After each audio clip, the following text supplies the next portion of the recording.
Hello, Canada. I'm Foster Hewitt, and I'm honored to have the privilege of again bringing you to the play-by-play of the second game in this great series. And my sidekick, Brian Conacher, will again be doing the color. And Foster, the first piece of business on the agenda tonight is a presentation of the Lester B. Pearson Award. The Red Center is the Right Honorable Lester B. Pearson, former Prime Minister of Canada. To present the Lester B. Pearson Award to the hockey player voted by all the NHL Player Association members as contributing most to the game of hockey in the 1971-72 season. Mr. Pearson will be accompanied by Mr. Alan Eagleson, Executive Director of the NHL Players Association and the Director of Hockey Canada. Mesdames et messieurs, c'est avec plaisir que nous invitons maintenant le très honorable Lester B. Pearson, ancien Premier ministre du Canada, à venir prendre place au centre de la patinoire. Monsieur Pearson est accompagné par le directeur de l'Association des joueurs de la Ligue nationale de hockey et directeur de Hockey Canada, Monsieur Alan Eagleson. Il remettra le trophée Lester B. Pearson aux joueurs reconnus par ses collègues comme ayant contribué le plus au sport du hockey au cours de la saison 1971-72. Ladies and gentlemen, it gives me a great pleasure to introduce to you a great Canadian, the former Prime Minister of Canada, the Honourable Lester B. Pearson.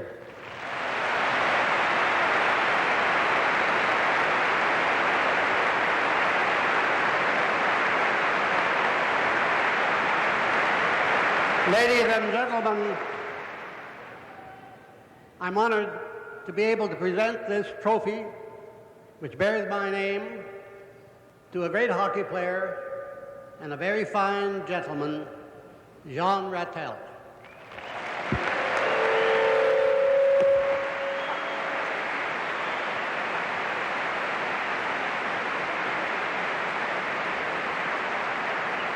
Félicitations, bonne chance.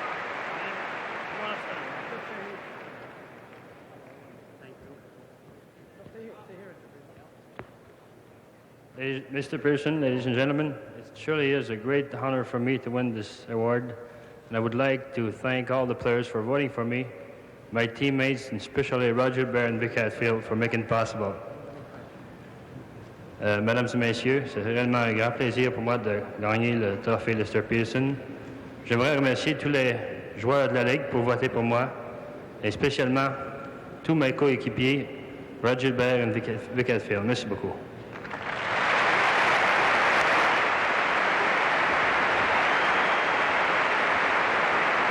Of course, Jean Rattel was the winner and a very worthy one. And the Soviet team is just coming out on the ice and is receiving a very excellent reception from the fans in the Maple Leaf Gardens. Now the Team Canada coming out, and they're getting a standing ovation. So the fans haven't given up on their favorites yet. They were well beaten in the first game of the series, but they're out to redeem themselves tonight, and they're all lining up, the two teams facing each other, and in a moment, the individual players will be introduced to the crowd, but the applause still goes on. Tonight's game, mesdames, mesdemoiselles, messieurs, voici les joueurs de la rencontre de ce soir. For the Soviet national team, pour l'équipe nationale soviétique, wearing number 1, portant le numéro 1, Victor Singer. Number 2, le numéro 2, Alexandre Goussev. Number 4, le numéro 4, Victor Kuskin. Number 7, le numéro 7, Gennady Tchakenkov. Number 8, le numéro 8, Yeskislav Stachtiklov. Number 10, le numéro 10, Alexandre Malchev. Number 11, le numéro 11, Ergini Zimin. Number 12, le numéro 12, Ergini Mishkavkov. Number 13, le numéro 13, Boris Mikhailov. Number 15, le numéro 15, Alexandre Yakushchev. Number 16, le numéro 16, Vladimir Petrov. Number 17, numéro 17, Valery Karlamov. Number 19, le numéro 19, Vladimir Chadrin. Le numéro 20, number 20, Vladislav Tretiak. Number 22, le numéro 22, Yakeslav Anisin. Number 25, le numéro 25, Yuri Lyatkin. Number 26, le numéro 26, Evgeny Poladiev. Et le numéro 5, number 5, Alexandre Ragoulin. Now for Team Canada. Maintenant pour équipe Canada, portant le numéro 1, wearing number 1, Ed Johnston. Number 2, le numéro 2, Gary Bergman. Number 3, le numéro 3, Pat Stapleton. Number 5, le numéro 5, Brad Park. Number 6, le numéro 6, Ron Ellis. Number 7, le numéro 7, Phil Esposito. Number 9, le numéro 9, Bill Goldsworthy. Number 12, le numéro 12, Yvan Cournoyer. Number 14, numéro 14, Wayne Cashman. Number 17, le numéro 17, Bill White. Number 19, le numéro 19, Paul Anderson. Number 20, le numéro 20, Peter Mahovlich. Number 21, numéro 21, Stan Mikita. Number 22, numéro 22, Jean-Paul Parisset. Number 23, numéro 23, Serge Savard. Number 25, numéro 25, Guy Lapointe. Number 27, numéro 27, Frank Mahovlich. Numéro 28, number 28, Bobby Clark. And number 35, numéro 35, Tony Esposito.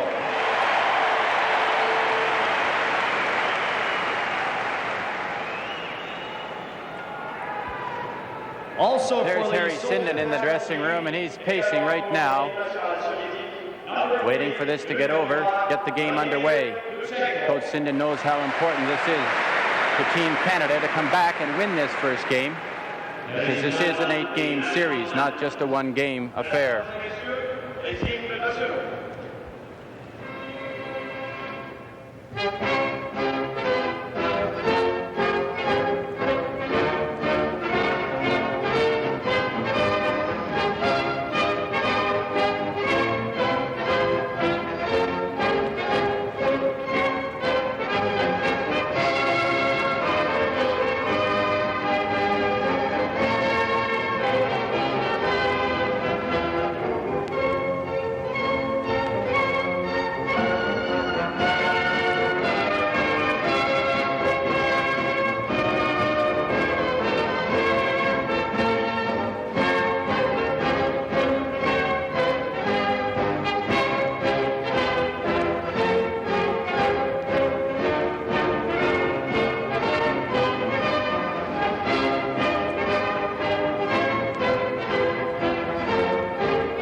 exchange gifts, which is an important part in international hockey.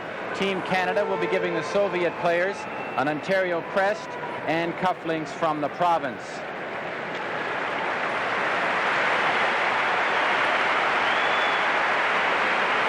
This is Game 2 of the Canada-Soviet series from Toronto.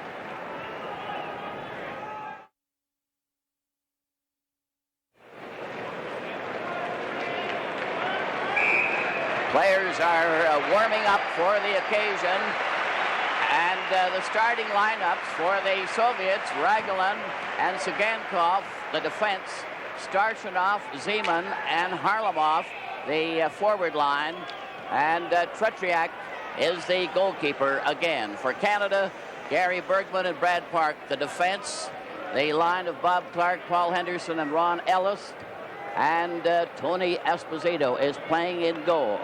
And the Tretriak is just coming over to the group that we're having a huddle for the USSR. Here's Tretriak now, who was left out of the conference. And of course, goalkeeper Esposito for the Team Canada, 35. And this is his first chance to perform in this series. Harry Sinden is all keyed up for this one. Got quite a surprise on the first one. There's Starshinov standing there at center. He's a veteran for the Soviet team and his first game in this series. That line has cleared it back at center ice, and Canada clear the puck in. Ellis racing after it. Raglan was over on the wing, and it's called on the knocking the puck with the glove, and the face-off is going to be to the left of the Soviet goal. One interesting thing right off the bat, Foster, to show the flexibility of the Soviet lineup. They have now moved Starchinov, a 32-year-old veteran. He started the game as the center. Harlamov, who was the game's top star in Game 1 in Montreal, moves over to left wing from right wing, and they move Zeman, another right winger, up from another line and put him in at right wing. I see the Soviets are again juggling their lineup. Looks like they've been watching too many NHL games. They're all playing tag now. And Frank Larson and Steve Dowling are the two referees for this game. But the way they're changing players right now, they'll be doing it for the next 10 minutes. This is all part of the game's strategy. When they had four lines, it was very difficult for the Soviets to match the Canadians' lines. But with three lines each tonight, they're obviously trying to match lines. Well, the Soviets have Petrov, Mikhailov, and Mishkov out there. And the puck goes to center ice, coming down the right side. Mikhailov had his shot, but it was blocked by Bergman for Canada. Canada trying to come back on the left wing, a long clearing pass to Cashman. And Parisi, Cashman, and Esposito is this line for Canada. Not to second-guess Coach Harry Sinden, but obviously in putting Wayne Cashman and J.P. Parise on the wings with Phil Esposito, I think he's looking for a little more muscle, a little more aggressiveness in the corners. And I think he'll get that out of Cashman and Parise. They have to get that puck to Phil Esposito. They know what he can do with it in front of the net, but they have to get someone who will get it to him. Petrov, 16 for the Soviets, lost the puck against the boards. It goes into the corner. Brad Park clearing around to Cashman, 14 for Canada. Cashman going back to the net. This is first turn for the Canadian team. Cashman at center drives the long one that's deflected by Kuskin. He tapped it, but it's recovered by Parisi, who shot it in front with Kuskin failing to stop Esposito, who was really in there hard for a drive. Another drive from the side, bounces over on the far wing. Mikhailov cleared across to Petrov. Three of them going in. A bad pass is recovered by Canada. Esposito handed it right back to Petrov. And a long shot there right on by Mishkov. He's an addition to the lineup, along with both Mikhailov and Blinov are out of the lineup for the Soviet team. And a flying puck into the bench is stopping the play. There's Mishkov leaving the ice, who got that good shot. An interesting thing, Foster, on that first shift with Wayne Cashman. He normally plays on the left wing with Esposito. He got pulled out of position a little bit there. He came up the right side, and that's how that play all developed. I think Cashman's going to have to discipline himself tonight to stay over in that right wing. Again, the Soviets are changing. They'll have to establish a ruling right off the bat here, Foster, because the home team generally has the last change. There's the Soviet coach looking at it all, but not saying a word. Starshanov is at center ice. Bobroff is taking a good look there to see what was going to happen, what he'd have to do to get his lines out there. A pass on the left side. Stapleton out there for the first time for Canada on the defense. Tried to clear it over the line. Clark is behind him as Sagankov was stopped. Then another chance for Maltsev, and he couldn't get out. The Soviet trying to organize with Raglan clearing right on to Harlamov's stick. He centered in front, and Pat Stapleton blocked by Starshanov, goes back to the net. Harlamov recovers, but is bumped. Starshanov getting it back to Raglan, and the puck is knocked out by Canada with the Soviets going back behind their own goal. A long pass there. Comes over on the right side. Yakushev coming in with a pass. It was wide, and Shadman failed to follow through. Bad pass to Clark, goes down the ice. Raglan for the Soviets comes over onto the right side to Yakushev. Yakushev made the pass. It bounces out to center ice. Soviets in possession. Gladiev ahead at center ice to Shadrin. And Zeman failed to get through. It's knocked out over the line by Bill White. Yakushev at center ice, cleared the pass, and keep on passing. Zeman on that far side, a hard drive by Shadrin went up into the crowd. And the Soviets are carrying right on where they left off in Montreal. This is a terrific hockey game so far, Foster. You can see now that there's the tension. Both teams not taking any chances initially. There's a good sign. It's our game, and we're going to prove it tonight. I hope so. Well, they're starting off with a bang. There's no question about that. And they're changing lines very frequently, which is quite different from the first game of the series. There's Starshanov, the new addition to the Soviet team. He's a veteran and has taken over on that Harlamov-Maltsev line as center ice. Now they're still jockeying for the edge. Starshanov is going to remain out there. And now they've got Maltsev on the right wing for the Soviet team. He formerly centered it. And Harlamov on the left wing. He's the star of the team, or he was in the first game. Now Canada start to move up over the line to center ice. Over the line, a pass on the right wing. Ellis took the shot as Clark had passed to him, and they ended up right on the doorstep beside Petriak. Bobby Clark made a very good move on this play, right around the red line. He comes up the ice, beating that Russian forward who came in to check, passes the puck off, and Ellis, as he can do so well, gets the shot away very quickly, but it was off the goal. Tretiak gloves it and smothers it for the whistle. There's a good look at the young goalie, Tretiak, only 20 years old. He's had 4 years of international experience, and I can honestly say I can't believe the improvement in him over the last time I saw him, which was in 1969.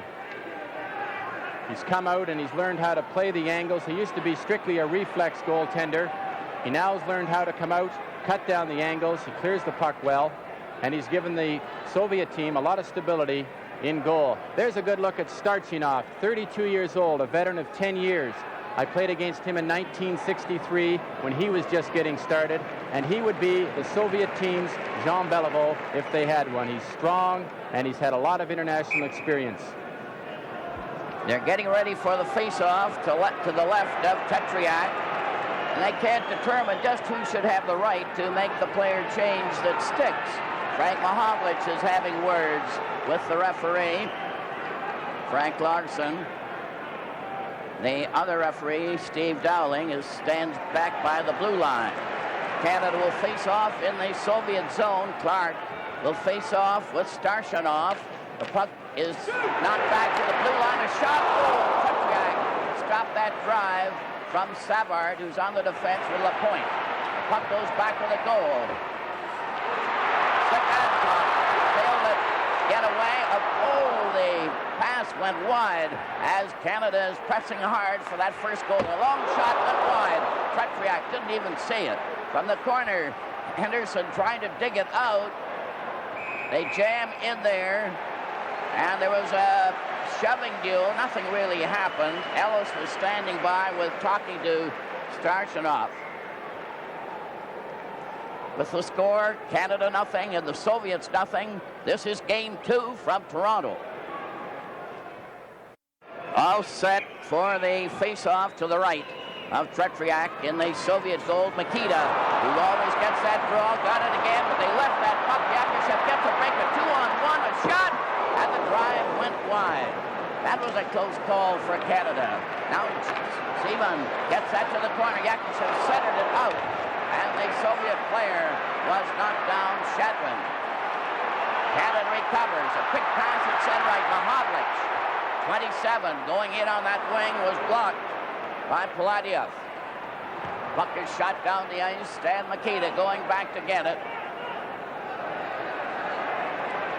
Lapointe is on the defense for Canada as the pass goes over the line, but Mahavlich, Cordogne couldn't get away. Now Lapointe tried it, but Mikita was offside on that right wing.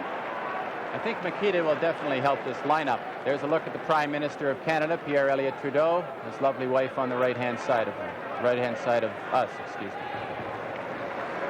Now here goes the usual act of changing players, and they keep on changing and changing, but nobody seems to know for sure where it's all going to end. There's a good look at that big Russian center, Petrov. From the face-off, Canada recovers momentarily. Cashman on the forward line. Cleared it back to the defense to Park. Park coming up at center. Was blocked at the blue line. There's a chance on a shot by Esposito, who's out there with Cashman and Parisi.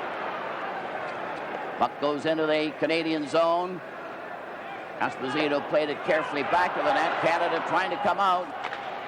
Gusev couldn't stop him. He did finally, and the Soviets come right back at center. It's Mishakov, the spare player of the first game, getting a regular turn out there tonight. Park again, number 5 for Canada. Pulls away from Mihailov. Up to center ice to Cashman, and they fail to get any farther. Esposito shot it over the line. Parisi fights for the puck with Kuskin. Kuskin couldn't control him. Here's Lina right in front of the net. And Tretiak made the save on Esposito. Cashman starts shoving a bit in front of the net. Here's on the replay, you can see Petrov losing his skates, and of course Phil Esposito, he's always around that goal mouth, and he got a good backhand. Tretiak had to come out and make a big save. Tretiak having lots of work in the early minutes of this game. No score. Bergman on the defense now for Canada. Shoots it around. Gusev tried to clear. He couldn't. They're fighting for that puck. Cashman centered it, and it's recovered by Mihailov. Coming down with Mishakov to the defensive shot. Esposito turned it aside to the corner where Park is trying to get back to his own net, clearing on the left wing. Shot out to center, and it was stopped by Gusev. Petrov drives the puck over the Canadian line. Park again takes it to safety, back of the net, over to Parisi, 22.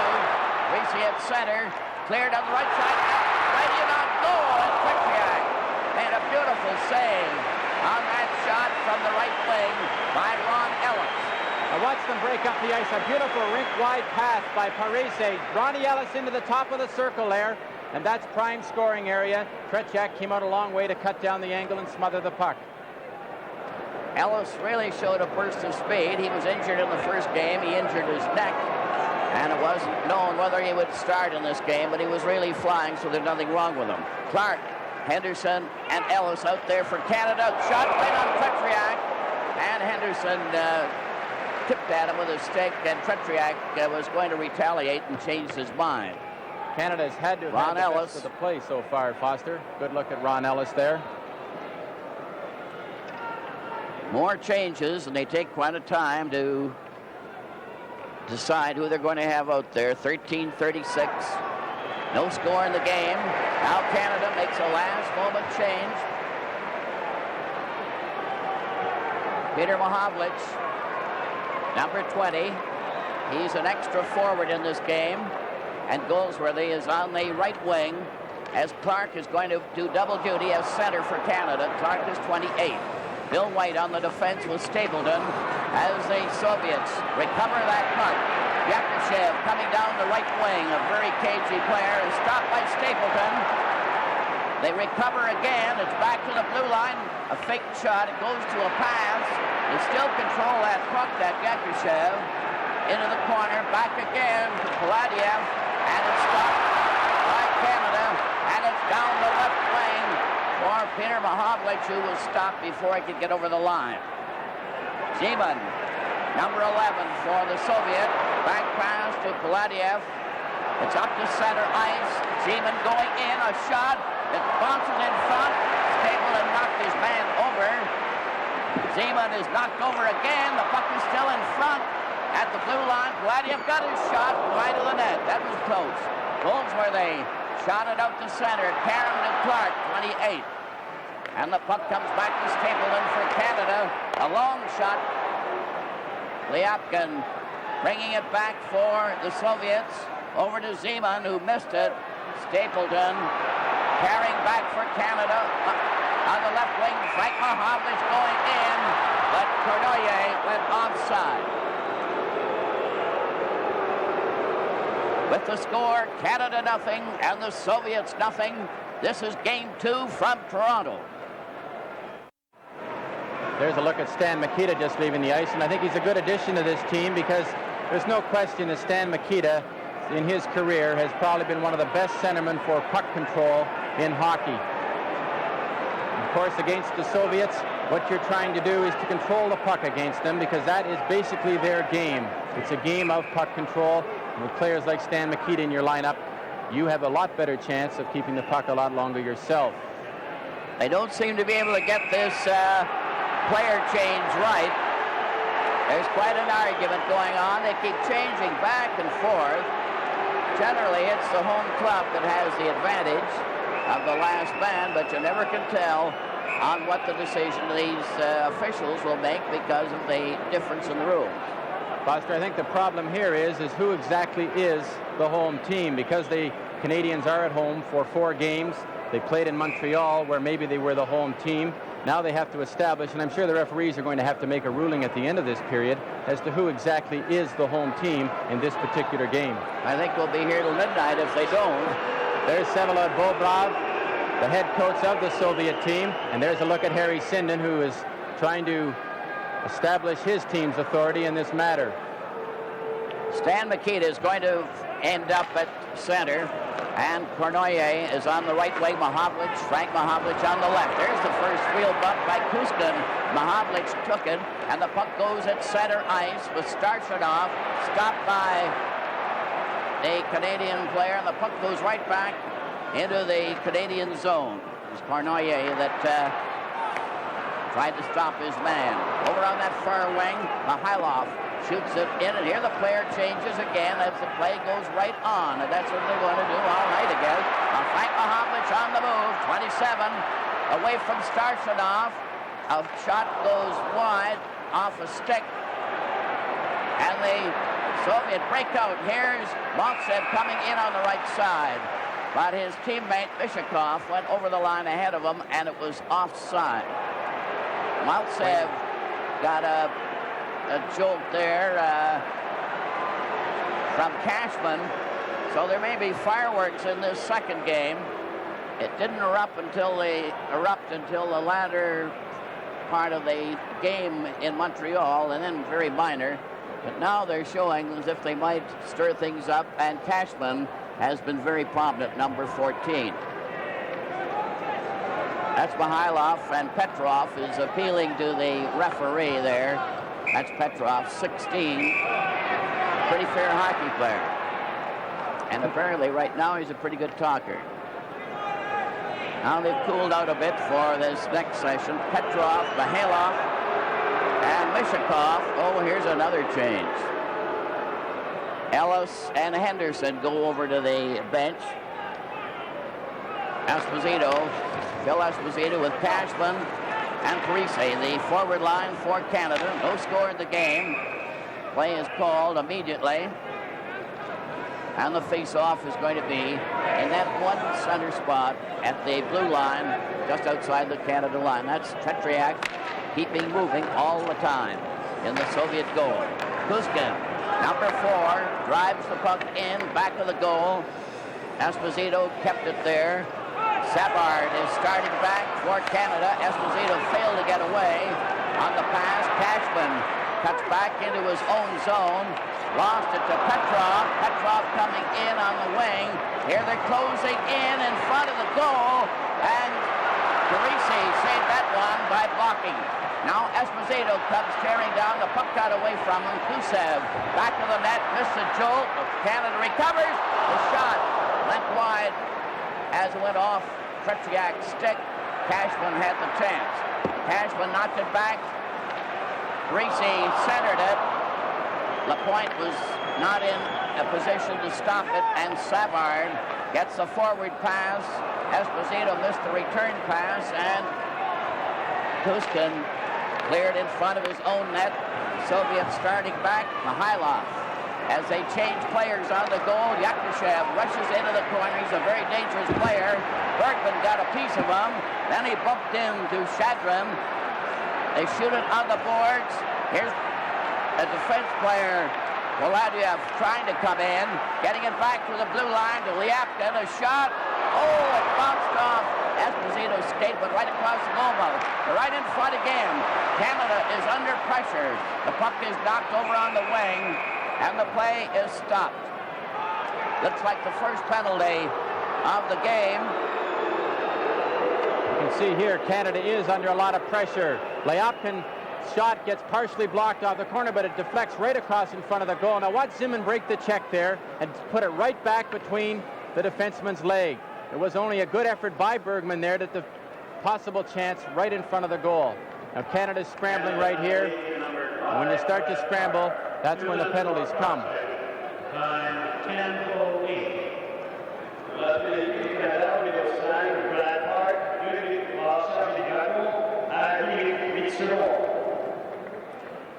Brad Park, number 5 for Canada, gets the first penalty of this game, the second game of the series. Park for cross-checking at 10:08. Here's a look at some of the players, Dale Talon and Rod Gilbert, both who are sitting there anxiously.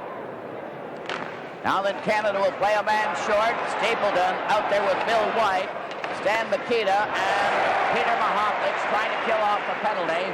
As the puck goes down the ice, Sagankov, number 7 for the Soviet, cleared ahead to Maltsev, who was stopped by Stapleton. Mahovlich overskated the puck. Here comes that top star, Harlamov, number 17. He gets his shot wide. He bounces over to Maltsev. Maltsev stands there. Set right front. Oh, a great save there. The best of the night by Esposito as that puck came right in on the corner. That was a close call. Peter Mahovlich, 20, trying to get that puck, dragging it around, goes to center. He's out there now with Frank Mahovlich. Peter Mahovlich fighting with that puck, finally knocked it back to Bill White, giving a great exhibition of killing off a penalty. And then he also bumped into Harlamov for good measure. Sagankov gets it back to Maltsev. Maltsev comes in with a shot wide. Lutsenko out there for the first time for the Soviets. Here's a fan shot by Sagankov, giving the puck to Clark with Ellis. Ellis going back to the Soviet goal. Soviets recover with Starshinov, getting it across to Lutsenko. Starshinov at center. Starshinov is 8. And Maltsev couldn't control that puck. It goes right down to Tretiak, and the Canadian team checking brilliantly. Clark drags that puck in the corner. Starchinov bumps into him.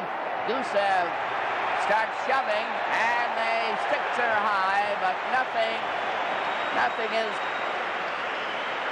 developing. With the score, Canada nothing and the Soviets nothing. This is game 2 from Toronto. 12 seconds left in Park's penalty. 12 seconds. Face off in the Soviet zone. Mahovlich tapped it to Gusev. Gusev clearing ahead now to Mishakov. They're moving up with Petrov. Failing to get a shot. He recovered from Stapleton. Goes to the side. And the pass to Mihailov was intercepted. Stapleton couldn't get past center ice when covered by Mihailov. Number 13. He must be courageous to carry that number. Cashman on that far wing with Esposito now. Mahovlich on a player change. Mishakov coming down. The teams are at full strength. The pass to Petrov went astray. And the Soviets aren't playing as sharply as they did in Montreal so far.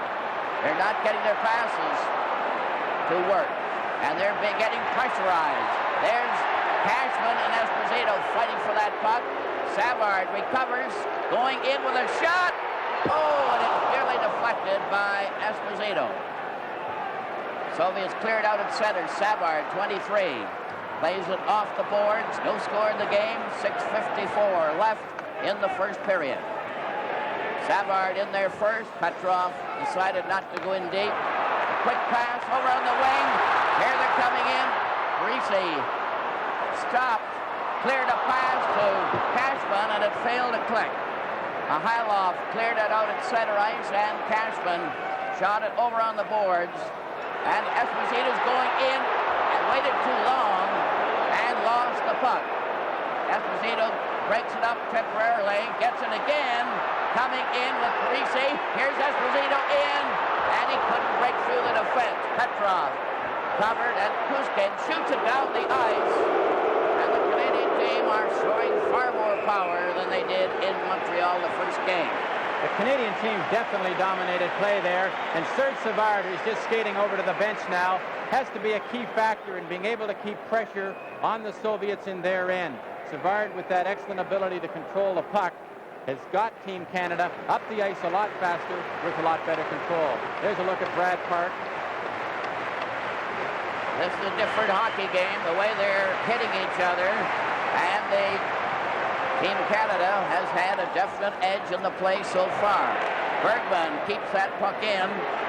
Vladiev nearly lost it. Now Zeman breaking out for the Soviet to center ice with Yakushev with them. Going in at Park. Played it over on the right wing to Ellis. The pass is too far. Henderson tried to bump his man. Here's Clark coming in on the left side. And Tretiak kicked that one out. Another pass to Ellis, bounces off. A long pass to Yakushev was grabbed off there. That was a close call as Park just was able to get a stick on that one. Zeman, number 11 for the Soviet at center. Over the line, bumped into a stout defense. Shadron was on the right side going after the Canadian player. They jam against the boards. Vladiev getting it to Yakushev, who's chased off by Bergman. Here's a pass, here's a shot. Oh, that went wide. That drive was by Liapkin. Puck rolls out to center ice. Vladiev, number 26, turning with Liapkin. And there's the star, Harlamov, of the first game with Yakushev coming back at center ice. Maltsev went into the corner, more bumping, and here's a threatening move over on the far side. Little talk going on. It was interesting there. You see Tretiak coming back out. He was off the ice there for a good 10-15 seconds. The Soviets had 6 attackers in Team Canada's end. Henderson is getting the penalty that caused all the commotion there. It was one of those delayed penalties. And Tretiak did skate off to give them an odd man. 2 minutes for tripping. The time 15:19. 15-19. Du Canada, numéro 19 pour Paul Anderson. 2 minutes pour Paul fait trébucher à 15 minutes 19 secondes. They're getting ready for the face-off. Henderson off for tripping at 15-19. Starshinov is talking to the referee. But there was quite a scuffle there on the boards. It looked as if 2 or 3 might have been under fire there. I think an interesting thing so far is Team Canada is living up to their name tonight. Definitely playing better as a team. And they're also managing, through their strong team play, to isolate the Soviets. They are very strong as units, but if you can isolate their players down to individuals, you can neutralize them. There's Tretiak, number 20, in goal, the 20-year-old for the Soviet. There's Stan Mikita getting ready for the face-off. He's arguing about it with Starshinov. Now they're going to put Mikita out of the face-off zone. And brother Peter Mahovlich goes in for the face-off, and they stop that one. Canada have had both penalties so far. Park for cross-checking at 10:08. Henderson for tripping at 15:19. 4:40 left in the first period. No score in the game. And the officials are really under pressure in this one. Now then, the Canadian team decided to make a last-moment change, and Mikita nearly tripped over Ragulin. I don't know who did that purpose, whether it was on purpose or not, but there's a lot of feeling creeping into this game. The puck rolls up over the line. Peter Mahovlich doing a great job. Was tied right up by Sagankov there, who seemed to be holding him. The puck goes into the Soviet zone. Sagankov bumped the Canadian player, Clark, who's out there with Peter Mahovlich. Here comes Harlamov for the Soviet at center ice. They're giving him a tough ride and finally knocked him down. And Starshinov picked a long shot there that went wide. Starshinov again set right in front of the goal. And again, great goalkeeping by Tony Esposito. Another long shot right on. Esposito stopped that one. And we're getting playoff goalkeeping from a Canadian goalkeeper, Tony Esposito. Another shot goes wide. Peter Mahovlich, 20 for Canada, center ice, being hounded by Harlamov. Soviet have the odd man advantage. 56 seconds left in the penalty. Maltsev goes over the line, was dumped, and this is one difference in this game. They're really hitting. And the Canadian team playing as a team. Sagankov took a long shot. It went high. Maltsev into the corner. Number 10 is stopped. It rolls out to Frank Mahovlich. And Peter Mahovlich getting relief from Esposito. And both teams are changing on the go. 27 seconds left in the penalty. Sagankov gets it across on the right wing. A high loft passed on into the corner to Mishakov. He shoots it around back of the net, and the puck is shot down the ice, and that's allowable in international rules because there's a penalty. 6 seconds left in the Canadian penalty. Here comes Mishakov, passing to Petrov on the far side. A shot, and it rolls right off to the side. A great save again by the goalkeeper. Another pass, and Bill White shoots it away. Canada at full strength. And the Canadian team decide to change on the go. No score with 2:22 left in the first period. And a real battle all the way. Petrov took a long shot from the way out. They have Mikhailov and Mishakov out there as their forward line. The Soviet changed 2 players on their lineup. Quick pass on the left side. Canada on the attack. Coming in, Lapointe trying to get in front. Lost that puck finally. With Mishakov making a wide pass to Petrov. He got a jolt for his pains. Puck goes back to the net. Savard trying to get away from his check. Is stopped. The Soviets certainly could back check. Savard is chased into the corner, 23.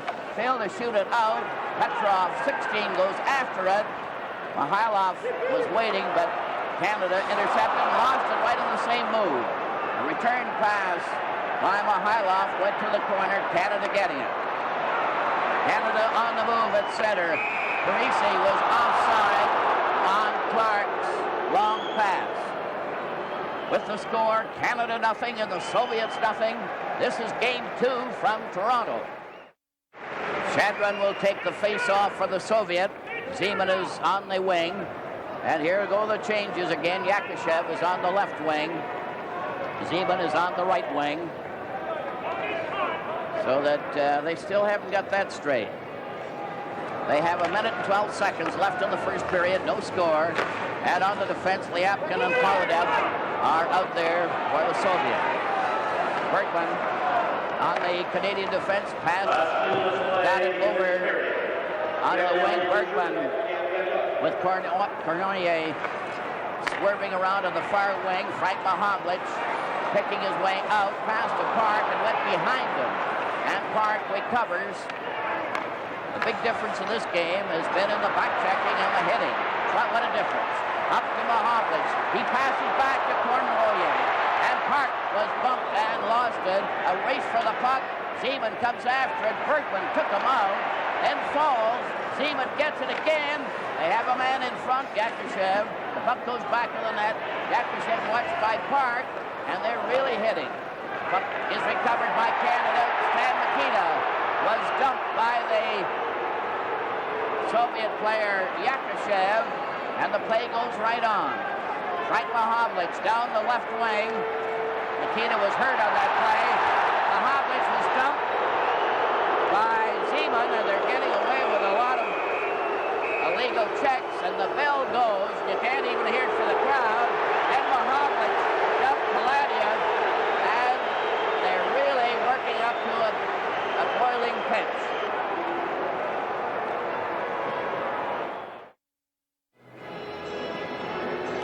Well, that was quite a first period of hockey.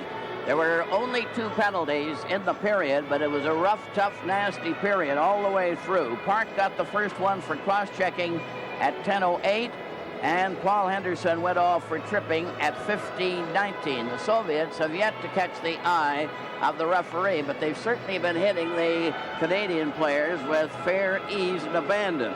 There was no scoring, but there were several great chances to score, and I believe the Soviets had the better chances, although the numbers were just the same.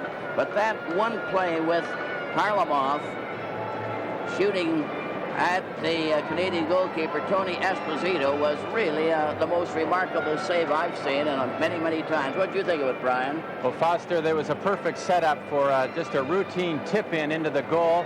Esposito came from nowhere. He was glued to the post because Maltsev, you weren't sure when he drove in from the right wing whether he was going to try to beat Esposito on the short side. He slipped it right across the goal mouth, and Harlamov had to have been the most surprised player in the rink because he thought he was just tipping it into the goal, and Esposito's pad came out of nowhere and kicked it right back out. Just to help you on the lineup, Clark, Ellis, and Henderson make up one line for Canada. Stan Mikita, Cornoyer, and Frank Mahovlich make up the second line. And Phil Esposito, Cashman, and Parisi are on the so-called third line, but not in that order necessarily. Goldsworthy and Peter Mahovlich are extra forwards. Brad Park and Jerry Bergman play together. Lapointe and Savard have been playing together. White and Stapleton also a pair. The shots on goal, Canada outshot the Soviet 10-7. Canada 10 shots on goal, the Soviets 7. But it was a very close, hard-fought first period, and it's a question whether the Canadian team will have the stamina to carry through that hard hitting. There's no question tonight that Team Canada is playing basically a much better hockey game than they did in Montreal. And of course, most of these players have already played one game, and they're now starting to get the feel of it, and they've now removed any of the unknowns against the Soviet. Stan Mikita is very incensed at I assume it's some of the infractions as well as the fact that the player changes have almost become a joke at times, but they may have settled that in the intermission between the first and second periods.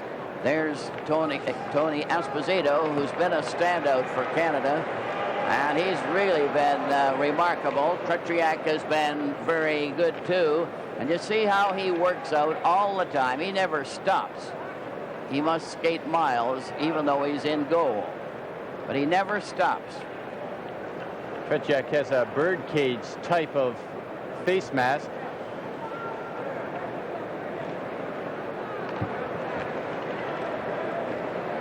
That's there's a difference in masks there. That's Esposito's. So you see there's a complete difference of opinion even on the masks. The players are just standing around there waiting.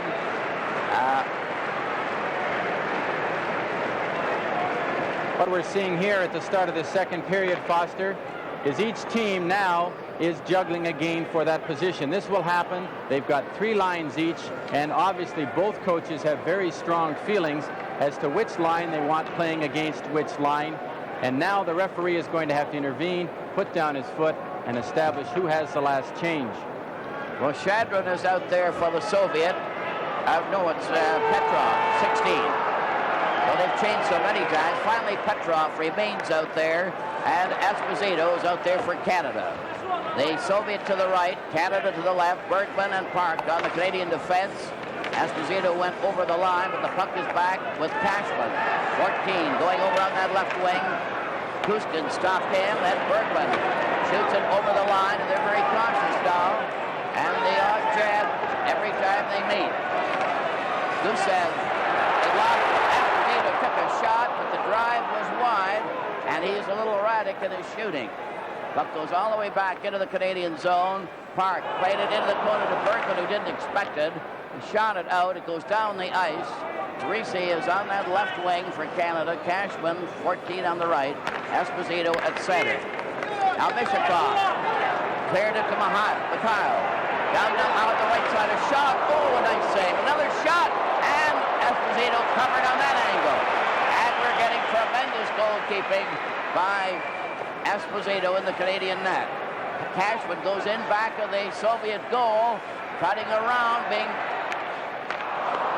checked by Kuskin. It's cleared out by Mishakov. A quick break by Mikhailov, who's coming in on goal. A shot. Oh, and another save by this Esposito. Is miraculous the way he's been making the save.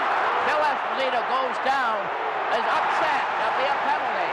Gusev upset him. The goalkeeper skates off. Canadian team have an extra forward. Nikita out there as they jam in the corner. They still have the puck. It's back to the goal. Nikita's trying to center it out into the corner. A shot back of the net to Nikita. He races after it. Back to the blue line to Stapleton to Nikita. Still keeping that puck. Back to Park. Here's a shot. Right on. Esposito couldn't get the rebound, but they still retain possession of the puck. And they're showing real puck control. Finally, Petrov came through to stop the play. Definite penalty here, and really Esposito had him beaten. Look at the long swoop. He gets around to the outside, and had Gusev not tripped him, Esposito only being at the dot in the circle still had lots of room to cut back in towards the goal. And Gusev goes to the penalty box for 2 minutes. Penalty to number 2, Alexander That was a terrific demonstration there of puck control by Team Canada. 2:07. They had the Russians running around there. They were looking for that one good scoring opportunity because they were pretty sure if they got the shot on goal and didn't score, that Tretiak would probably smother any rebound. This is the first time in the game that the Soviet will have to have a man short. Gusev is off for tripping at 2:07 of the second period, giving Canada the first opportunity on the power play. Esposito is at center. Bernoyer is out there with Mahovlich and Stan Mikita and Park. Raglan failed to clear it out. Park blocked it. Esposito backhanded one, a weak one that went wide. Canada keep it in there. Makita's pass is intercepted. Maharlov comes down fast. Harlamov coming in on goal, and he shot wide. Very dangerous. He rolled that one. He's knocked over finally. Canada attacking again. Esposito clear to Cournoyer. Back to Mikita. Shot! Oh, and that was a sensational save by Tretiak. The Soviets shoot it down the ice. And we're getting some tremendous hockey out there. Park covering Harlamov, one of the big stars of the Soviet team. Here comes the attack. Esposito over on the right side to LaPointe. And it was offside as Cournoyer went in there in advance. Good play by LaPointe. LaPointe was going up with a full head of steam. He passed the puck off to Cournoyer, who was standing right on the line. And Cournoyer, in setting it up to just feed it back to LaPointe, brought it back out over the blue line. LaPointe is playing on the defense with Park. LaPointe has that puck, 25, going over the line. Here's his shot, a hard one. Tretiak decided to cover up after dropping it. Esposito was standing right beside. Tretiak looks a little bit like some of the National Hockey League goalies who they can assess the play pretty quickly, whether a rebound will get them in trouble. The puck comes back to the blue line. Canada in possession. Pass to Mahavlich. Bounced off the stick. Cournoyer tried to help him out, but Mahavlich shot it back of the net. Raglan gives the puck to Sagankov, who shoots it down the ice. Esposito played it safely back of the net. Soviet recover though, and shoot it back to Raglan, number 5. Raglan just stands there. The Soviet are still a man short, 25 seconds left in the penalty. It's over the line. Soviet, there's a grab there. Alva Henderson coming in with Esposito, a shot! Oh, another good save as the puck is shot down the ice by the Soviet. There's some tremendous goalkeeping in this game. Oh, they passed right in front of the net. Chadron.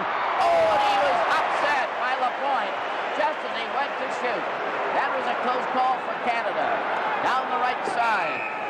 And the teams are at full strength. But the Soviet nearly came close on that one. With the score, Canada nothing and the Soviets nothing.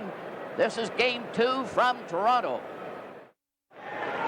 There's a look at Ragulin, the big Russian defenseman.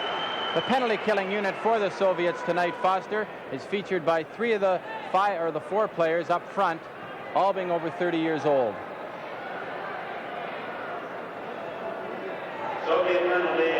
Bench minor. They're having a bench penalty for arguing with the referee. There's that group over there, Raglan and Paladiev standing by with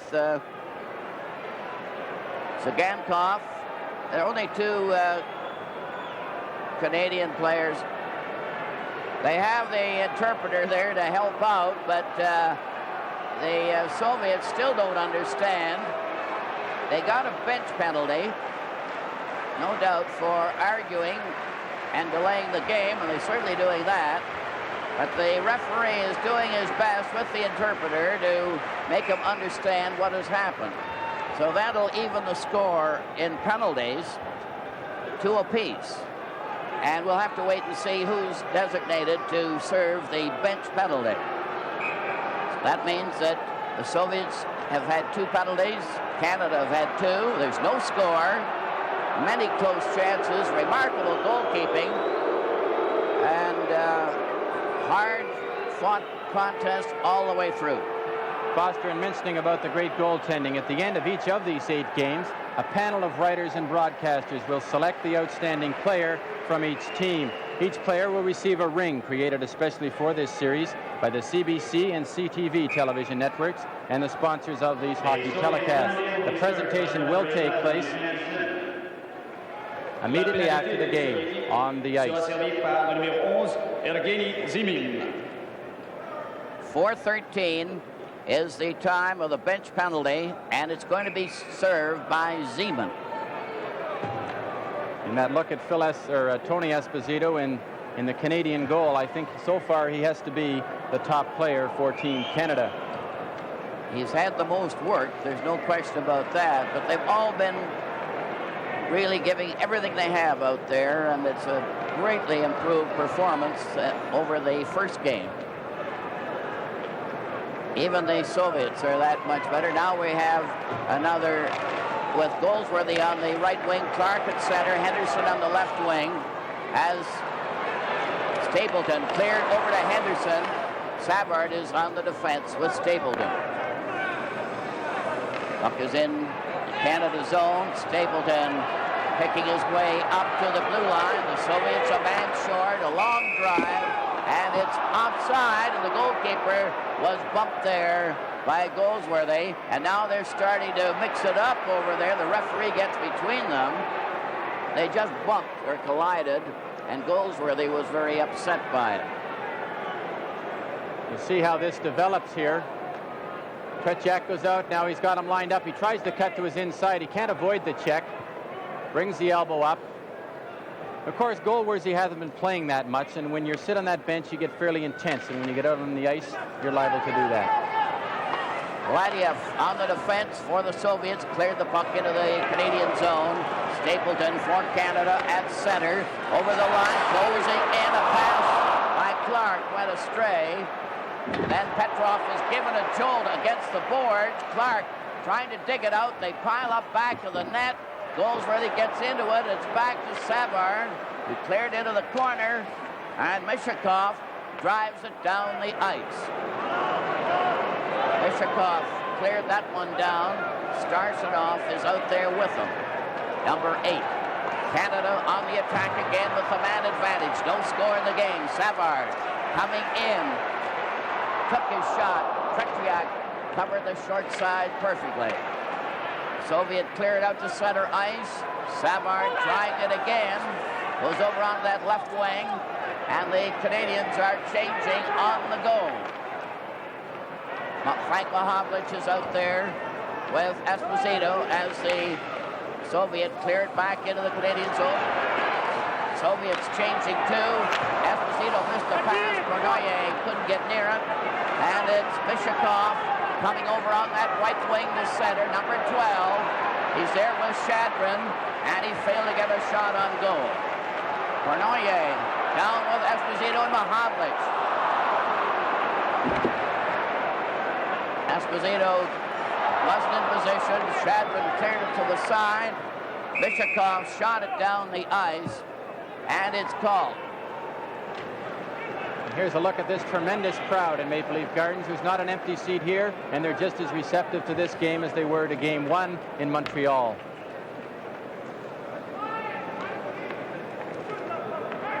Very intense-looking spectator.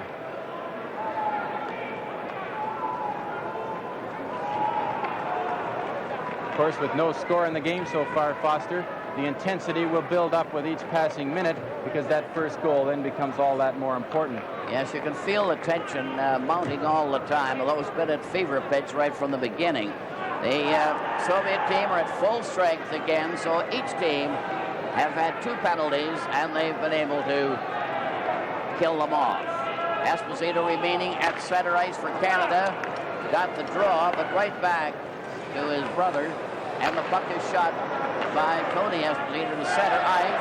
Esposito took it off Zeman and fired a shot that is recovered by Luchenko. Up to center. Again, Parisi out there now with Park. Gets it over to Bergman. Esposito missed the pass. Luchenko gets it over to Zeman. Zeman coming in with a backhand pass. It failed to click.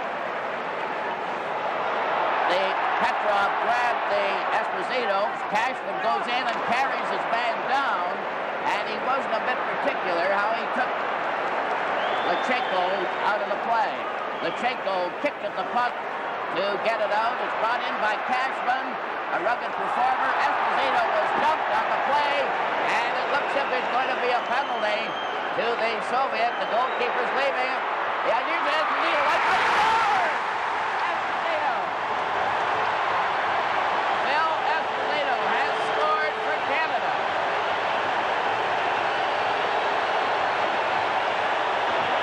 watch the work that Cashman does here. He does an excellent job of getting Phil Esposito the puck. Now look at the quick move across the goal mouth. And he jams it in the far side. Absolutely super goal by Phil Esposito. Never leave him on the doorstep. But Wayne Cashman has to get credit. He fought and fought and fought for that puck. And he got it across to the man he knew could do something with it. And Phil Esposito made no mistake. Assist number 5, Brad Park, and number 14, Wayne Cashman. The time, 7:14. Le but du Canada, compté par le numéro 7, Phil Esposito, avec l'aide du numéro 5, Brad Park, et du numéro 14, Wayne Cashman, à 7 minutes 14 secondes. Canada have drawn first blood in this second game of the series. They lead now 1-0. Phil Esposito from Park and Cashman at 7:14. And they really had to fight hard for that one. Now then, Yakushev cleared over on the right side to Zeman. Frank Mahovlich goes back to the goal into the opposite corner. Cleared ahead to Cornoye, who failed to click. Then Mahovlich from the corner, went wide there, and the puck goes back to the net. Here's a shot by Stan Mikita, caught easily by Tretriak, and the face-off in the corner. With the score, Canada 1, and the Soviets don't score. This is Game 2 from Toronto.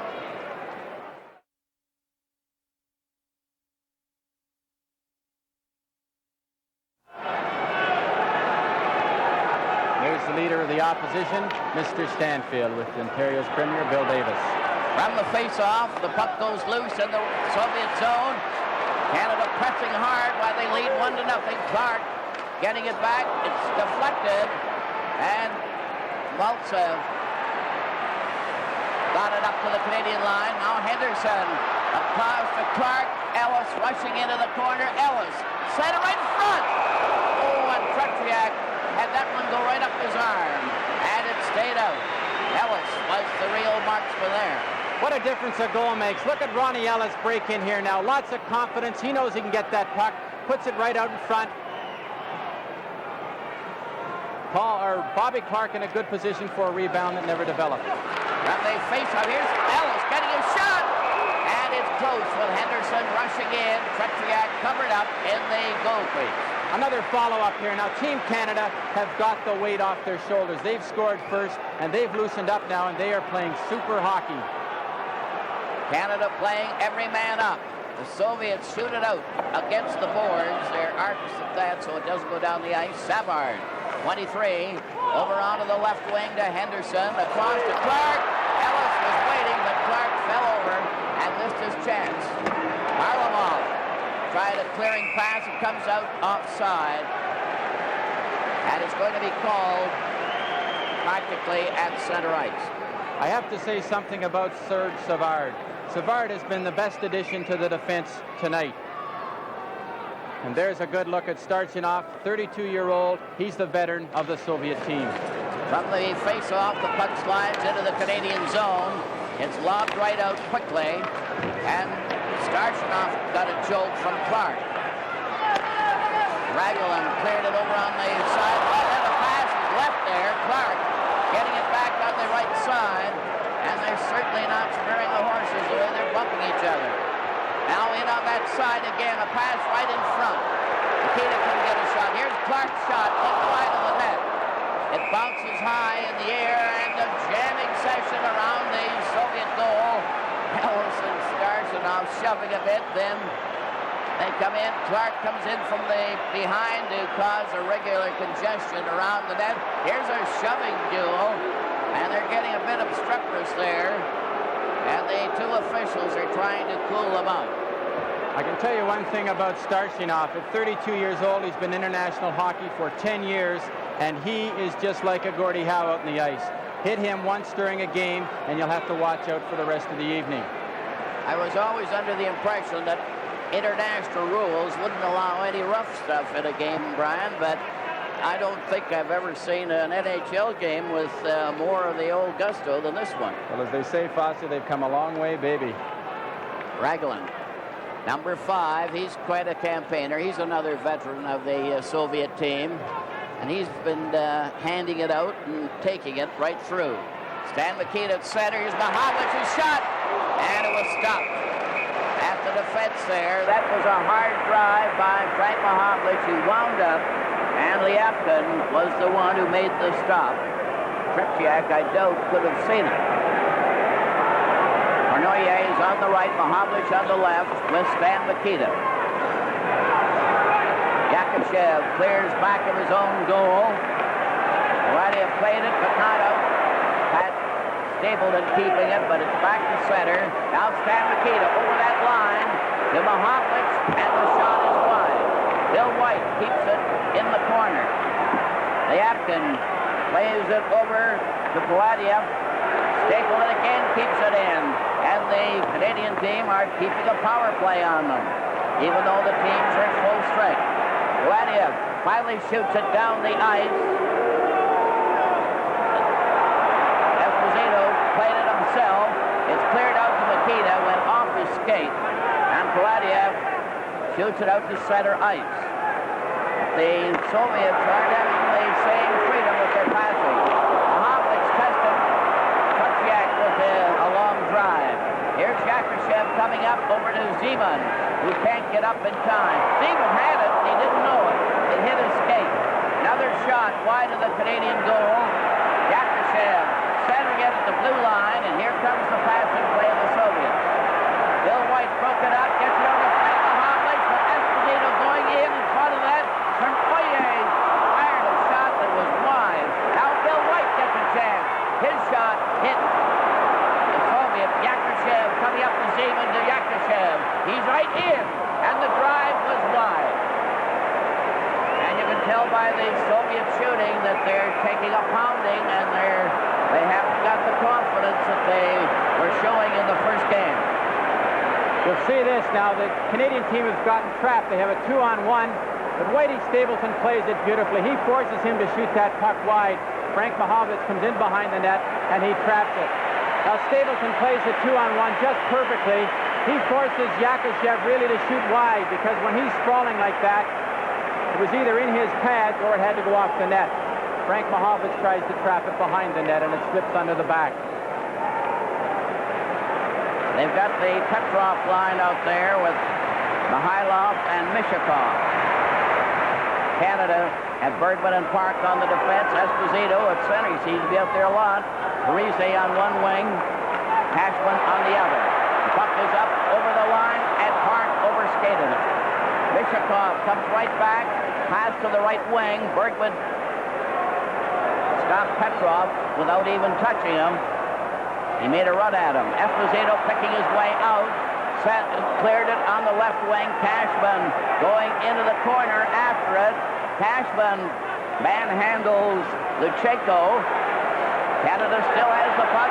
Esposito to Cashman. Right in front of the net to Esposito. He shoved around. He got that puck out in front. He's a hard man to take out.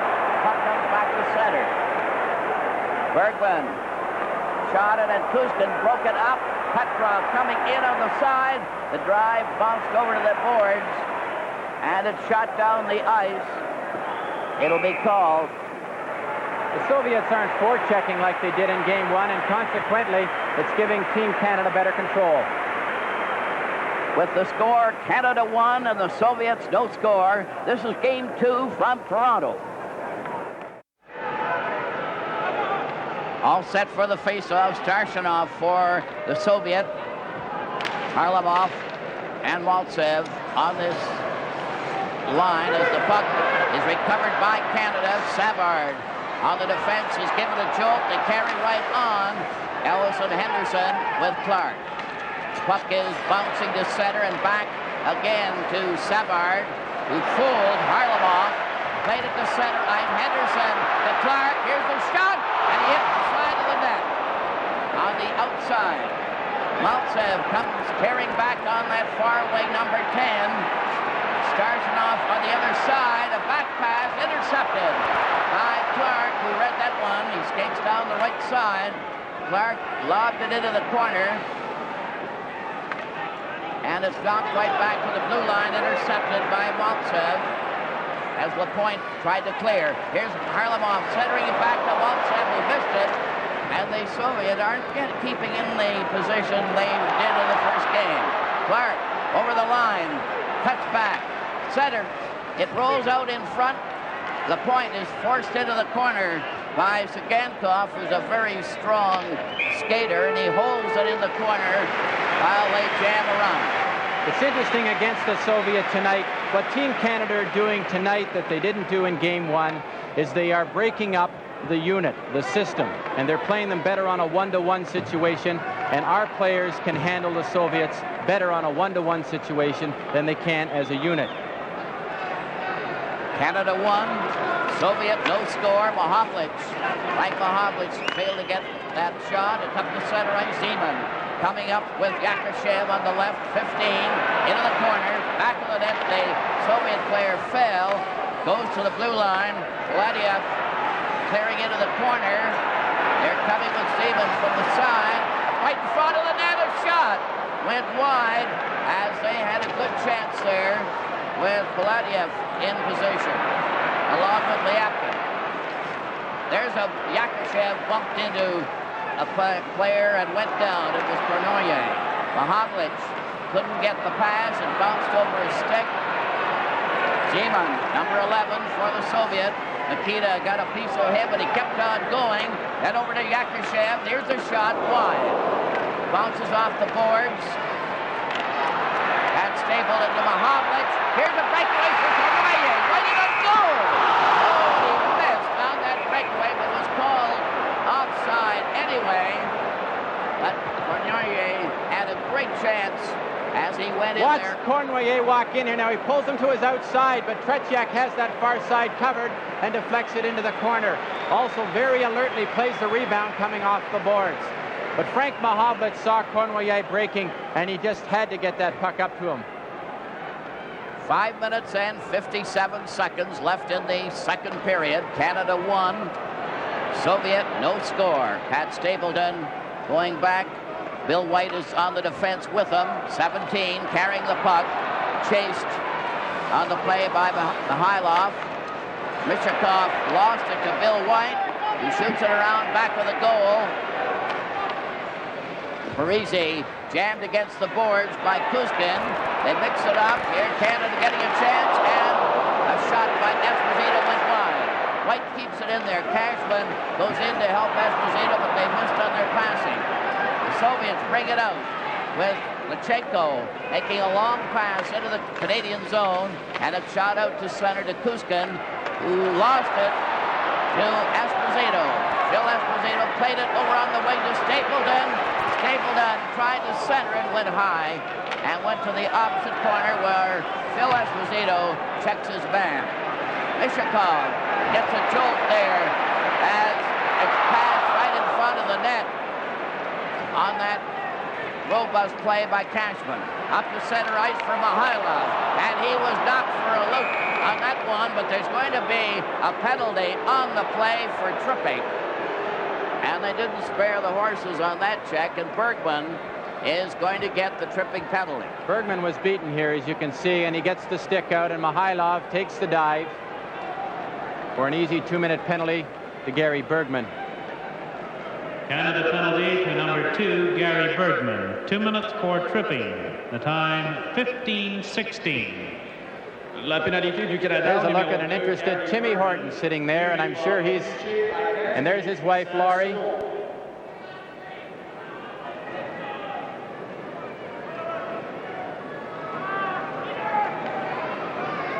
Getting ready now for the face-off. Bergman is off. Canada having their third penalty of the game. The Soviets have had 2. Canada leading 1-0, and it's very close, and it's really thrilling hockey all the way. Maltsev is out there with Starshinov at center. Harlamov is on the left wing. Lachenko is one of the defense players with Sagankov. I think the key factor in the game for Team Canada has been the defense. From the face-off, it's cleared into Maltsev in the corner. Clark out there with Peter Mahovlich to kill off the penalty, shoots it down the ice. And immediately Clark was replaced by Frank Mahovlich. So the two Mahovliches are out there.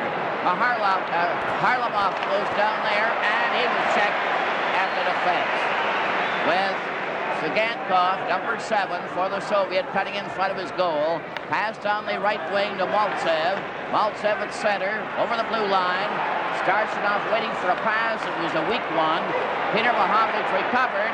Gets it over to Frank Mahovlich. One man back. Frank Mahovlich going in, he shoots. And Kretriak made a great save, a toe save on that one. Cleared pass to Starchinov, who couldn't control the puck. And it slides to the Canadian defense. Shot down the ice with Sagankov to Harlamov. He's a marked man tonight. He hasn't had the freedom he had in the first game. Lachenko ahead to Maltsev, 10. He played it back. It's a weak pass.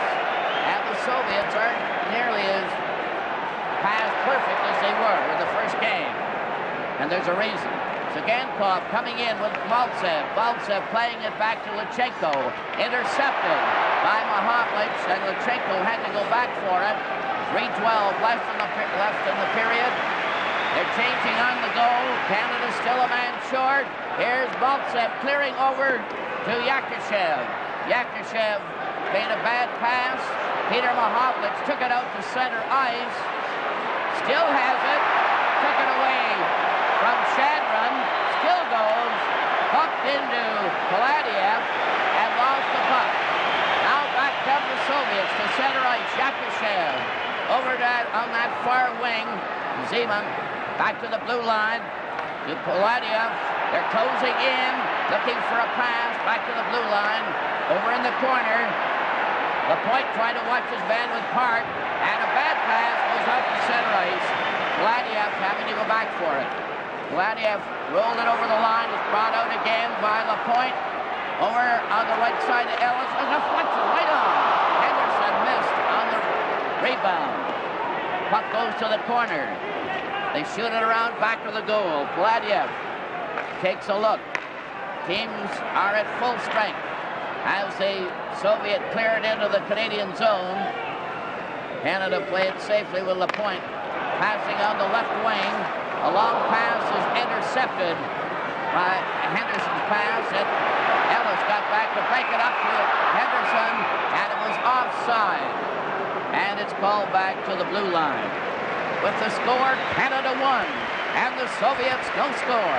This is game 2 from Toronto. All ready for the face-off at the blue line, and the puck is shot into the Canadian zone. Teams are at full strength. Cashman trying to get that puck out.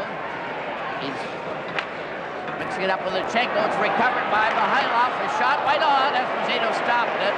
Stapleton cleared off the boards out to center ice. Lachenko cleared it in, and it's recovered by Stapleton, with Esposito working over on that left side with Parisi and Cashman. Cashman got his stick on it. Lachenko sticks with him, took it from him, shot it over onto the left boards, out to center ice. Bill White playing it back into the Soviet zone. Lachenko giving it to Petrov, and then helped by Mikhailov. Mikhailov, 1 minute left in the period. Mikhailov over the line, taken right up by White. Ishikov tried to follow through on the blocking, but didn't get through. Parisi is in the corner, fighting for that puck to hold it. It's still loose. They're all digging at it, and it finally stopped. And there's a near mix-up there as they fought for that puck. And Parisi is very upset. Parisi is very rugged along the boards, and you see him try to fight to get this puck killed so his players won't get any trouble. He's fallen down here, and there's a lot of pushing and shoving. I think the referee should have called this a lot sooner than he did, and that probably wouldn't have developed. Jean-Paul Parisi from the Minnesota North Stars. A good insertion in this lineup because he's been very rugged along with Wayne Cashman along the boards, and here's some of it right here. Notice the good position Whitey Stapleton has here.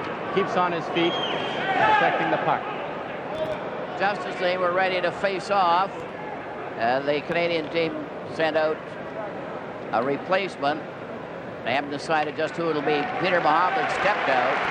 40 seconds left in the second period. 1-0 for Canada. And you'll never see a harder fought battle in years, I doubt. Starshanov is now at center. The puck goes into the corner to Maltsev, back to the blue line, but these Soviet passes are going astray, chiefly due to the hard hitting of the Canadian team. Henderson, Ellis, and Clark attack. Clark gets that puck, cleared it back into Clark, right in front of Ellis, a shot!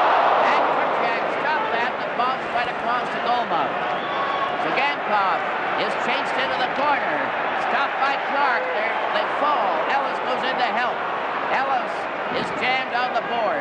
Starshanov goes to the side, and there's a minute. Harlamov ran into the referee, and he'll likely get a misconduct. Harlamov in his anger raced at the referee, and we'll wait now. You can see here he's pinned along the boards. Now he comes back, and he gets a penalty here. And he is very upset about it. And he might just have talked himself right out of the game with that little push against the referee. Big defenseman Zagankov going off. But Harlamov, in going over to protest, could well have got himself removed from this hockey game. And the Soviets cannot afford to lose a player like him at this stage. Foster, so far the thing that's impressed me about Gennady Zagankov. 2 minutes for slashing and a 10-minute misconduct. Time 19:54. La pénalité. The thing that's impressed me about Team Canada right now is it's not the same team as we saw in Game 1. The defense is so much more solid that Team Canada is not getting into the trouble in their own end that they were. The Soviets are playing them more in a one-to-one situation, and when you isolate them one-to-one, there's Harlamov, 17 in there. He got the misconduct. And Zagankov got the slashing penalty. It was a foolish move by Harlamov.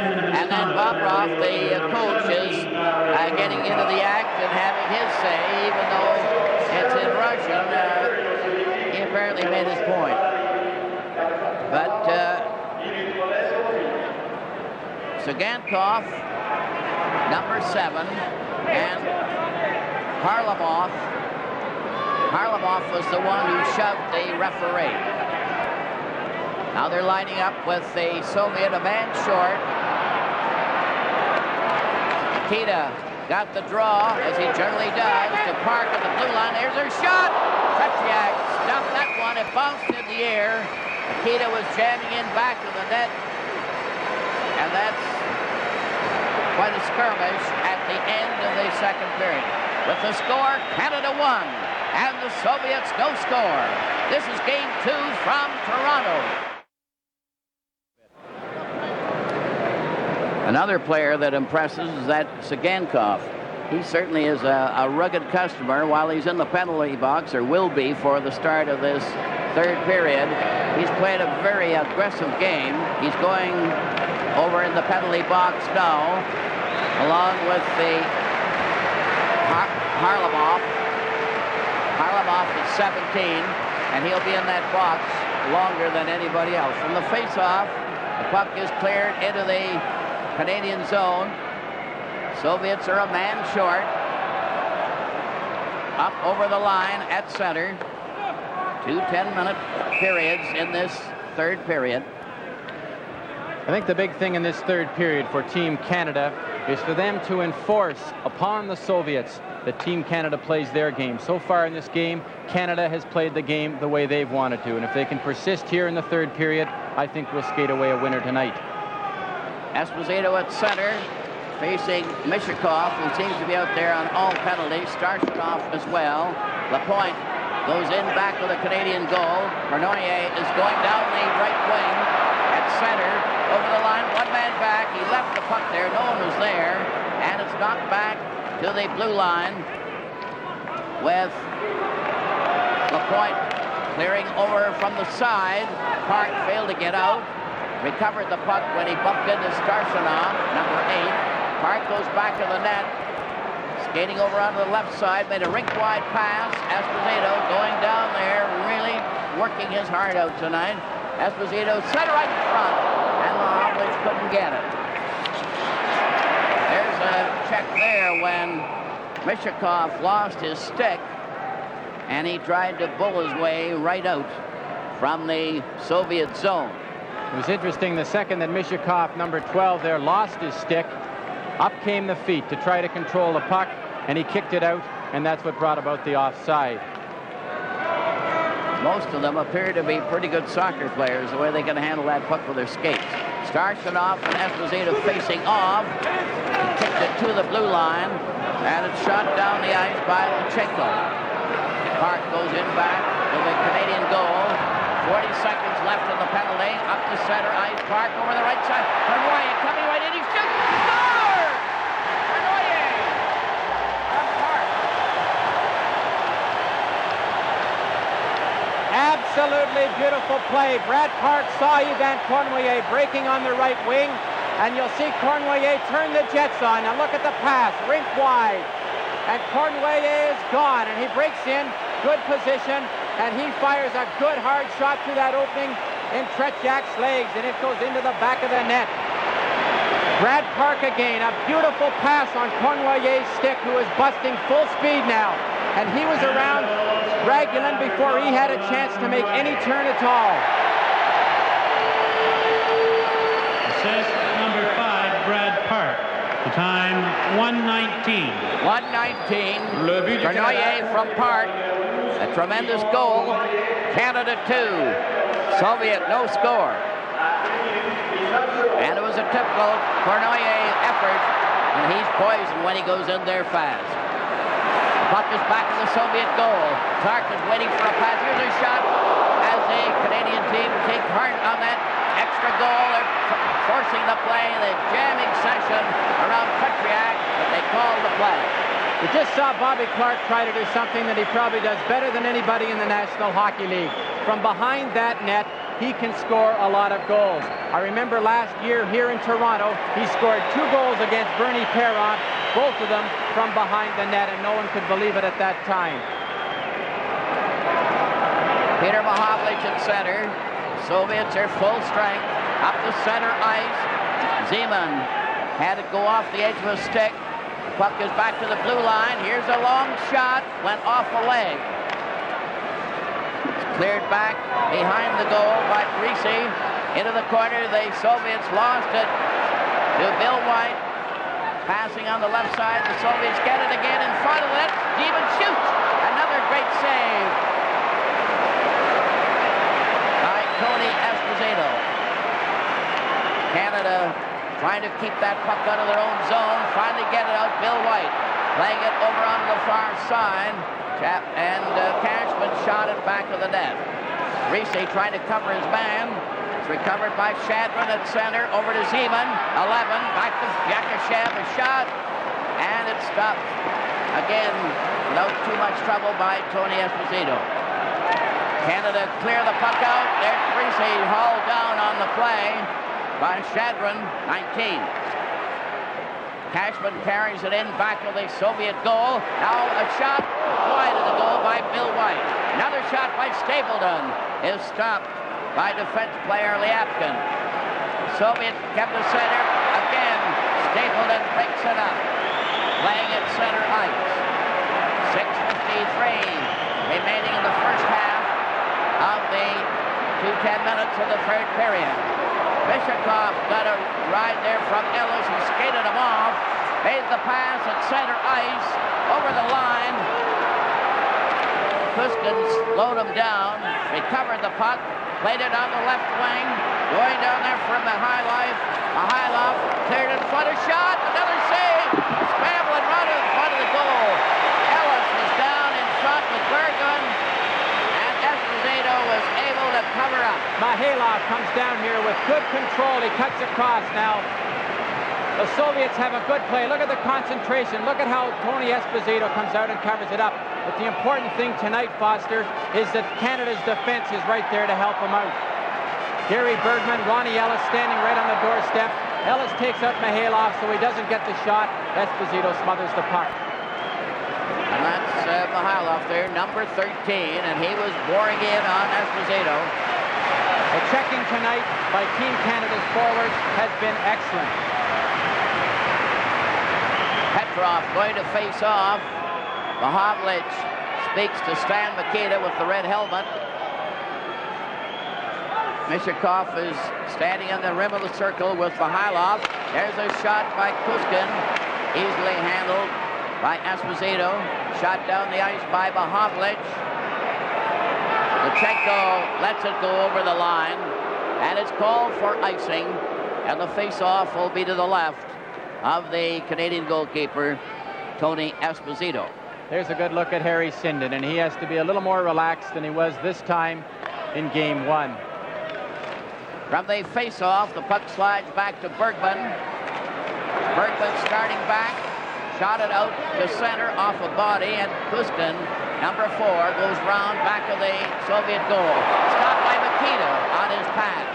Lutsenko knocked it out. Frank Mahovlich, 27, cuts all the way back into his own zone, rounds his own defense, played it out off the boards. Kuskin has it, passed to Mihailov, who lost it. Mihailov gets it again, number 13. Not a bit superstitious. Takes a pass again, and is dumped by Bergman, who moved in right underneath him. Frank Mahovlich lobbed it to Mikita. Mikita tried to go through, and they're hitting each other hard again. Long pass on the right side as Canada start changing, as well as Soviet on the go. Mishakov got it to Starchinov. Starchinov back to the goal, trying to center it out. There's going to be a penalty call on the play. The Canadian player, Bergman, was down. Mihailov was on top of him. The referee has his hand up, and it's going to be a Canadian penalty as the Soviet goalkeeper has left the ice for an extra forward. Zeman. They still have the puck. They have 6 attackers, stopped by Cashman, and this will be the penalty. With the score, Canada 2, and the Soviets no score. This is Game 2 from Toronto. Clark is getting the penalty for Canada. The Canada penalty to number 28, Bobby Clark. 2 minutes for slashing. The time, 5:13. 5:13. Bobby Clark, 2 minutes pour Cinglé à 5 minutes 13 secondes. That evens the penalties at 4 each in the game. Now then, the Soviets will have the power attack, and Yakushev was knocked over by Peter Mahovlich, who has been throwing his weight around very efficiently. Puck slides right back to Paladiev, intercepted again by Ellis, who's out there with Peter Mahovlich. Ellis 6, Peter Mahovlich 20, Bergman and Park the defense. Canada leading 2-0. There's a breakaway up the center. Zeman gets away from a shot. Oh, and he was hurried by Park and failed to get it. Yakushev scores! Yakushev was standing in front and was able to meet.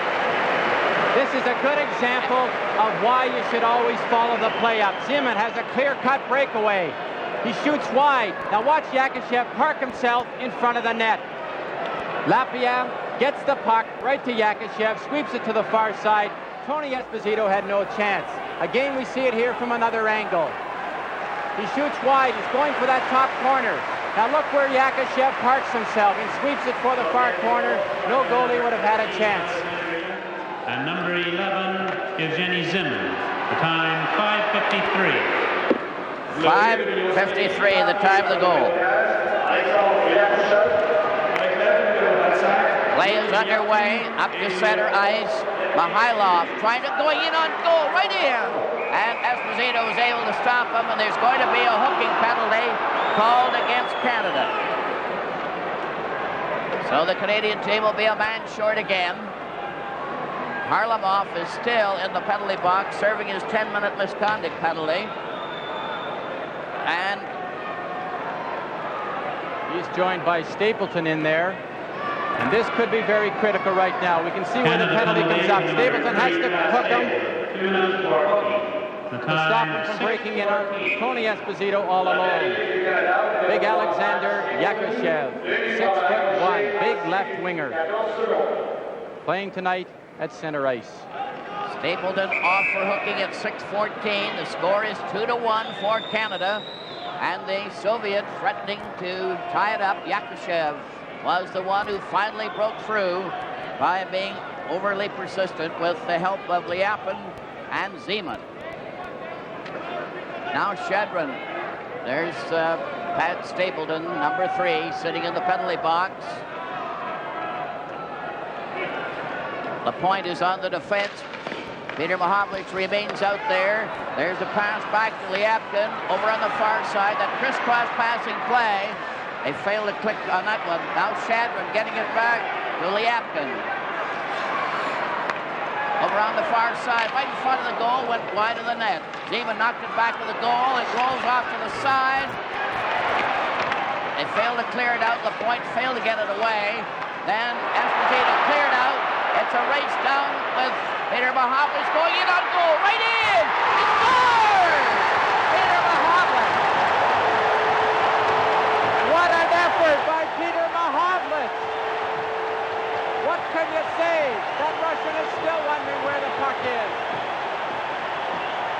Peter Mahovlich made an absolutely beautiful move. He has picked up the puck inside his red line.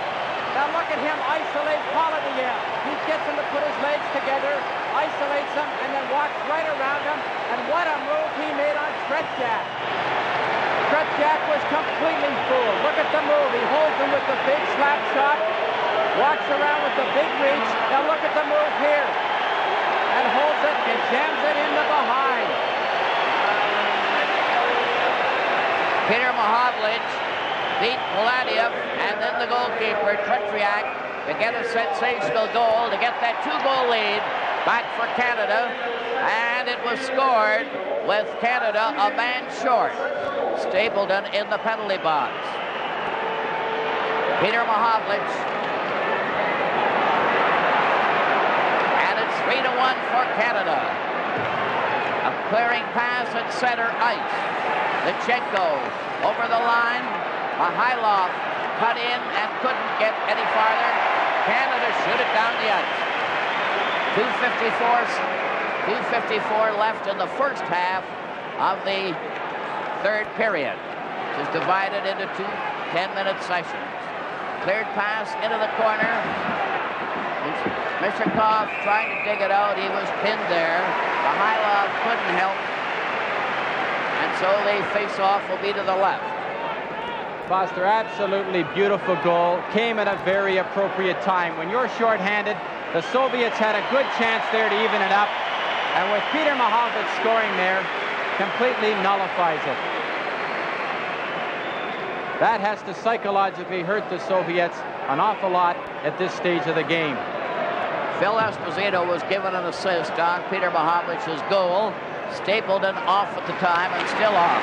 Petrov got the draw. Kuskin lobbed it over to Mihailov. It's back to Kuskin as they try to put the pressure on.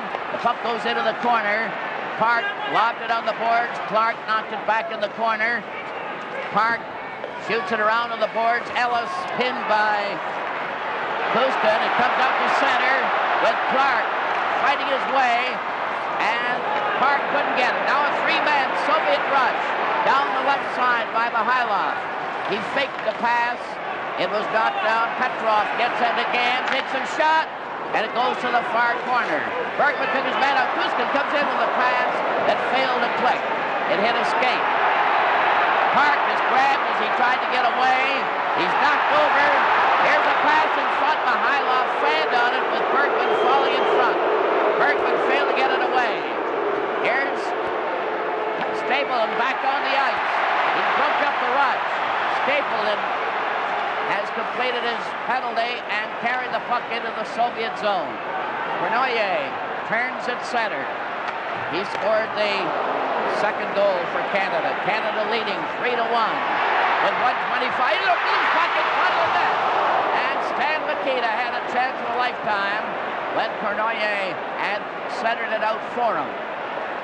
Puck is near the Soviet goal. Kuskin playing it over on the far side. And it's broken up by Mikita. Anderson will stop. He's the rookie out there for the first time. The right foot for Mahovlich. He scores! Mahovlich. Frank Mahovlich has scored a fourth goal.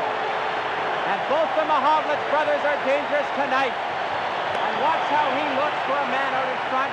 Frank Mahovlich will walk right into the spot. And he drills one for the far corner, and it just catches the post.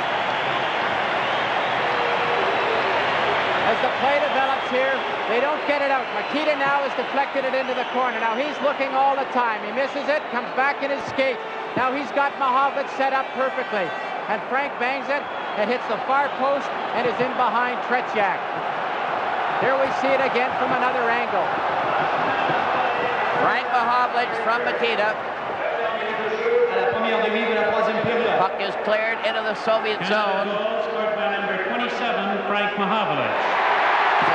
Assist Sagankov couldn't get anywhere.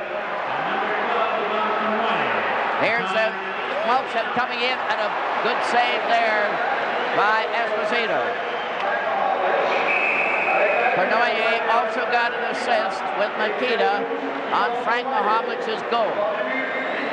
There's Cashman getting a little chippy, and at this stage, Foster, there's really no need for it. Play the game straight away. You've got 10 minutes. The Soviets aren't going to hurt you as long as you've got 6 men on the ice. Frank Mahovlich has scored that fourth goal from Mikita and Cournoyer at 8:59, giving Canada a 4-1 lead. From the face-off, Stapleton goes in back of the net, and this game is as different as night and day from the first game in Montreal. Bill White clears that puck to center ice. They carry on. Parise was upset, but he carries right on into the corner. Parise is bumped by Raglan, then by Starstop, and the pass from back of the net by Cashman goes right down to Tony Esposito, who shoots it up the ice.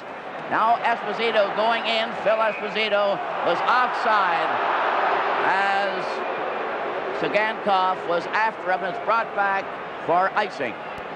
There's the assistant coach of Team Canada, John Ferguson. And he's sitting there looking like things are a little better. If only this were game one. They're changing players. They've got 1 second before they change ends for the final 10 minutes of this third period. There's a couple of the non-dressing Russian players. With the score, Canada 4 and the Soviets 1. This game 2 from Toronto. The clock is at 10 minutes, meaning 10 minutes left in the game. This is the second half, and the teams have changed ends. From the face-off, play is underway with the puck loose at center ice. Yakushev getting it across to Shadrin, intercepted by Cournoyer, who couldn't get loose at center. Then Mahovlich, Frank Mahovlich knocked it into the Soviet zone, brought out by Lyapkin, who shot it over on this wing, intercepted by Stapleton, rushing up on the attack. Cournoyer had it shot, the defenseman blocked it, and Yakushev comes racing back with Shadrin. Yakushev 15, and Cournoyer, he's rapidly rounding into shape, starts speeding away again at the blue line at center ice. Here's his shot, and it was a sizzler stopped by Tretiak. And Cournoyer has really uncorked many good moves in this game tonight. Cournoyer had a great chance there because one of the Soviet players was tied up with Bill White down in Canada's end. And there's Bobrov right now, the head Soviet coach, and he has to be a little concerned with only 9 minutes going, trailing by 3 goals. Ready for the face-off, 4-1 for Canada. Hart, number 5, clears it into the Soviet zone. Luchenko back to the net. Number 3, weaving out to center. Mihailov carries in the pass. His shot is deflected to the corner. Mihailov failed to center it. Esposito moves up at center with Cashman way over in the left. It goes over the line. Mishakov had that puck taken from him, but then Cashman goes into the corner, stopped by Kuzkin, and it comes to center ice. Park, number 5 for Canada, over to Bergman. Bergman cleared on the left side. Here's a shot by Risi. The puck bounces off the boards. Luchenko gets to center ice to Mishakov, number 12. It rolls near the Canadian goal, and Park stands back of the net, being watched by Mihailov.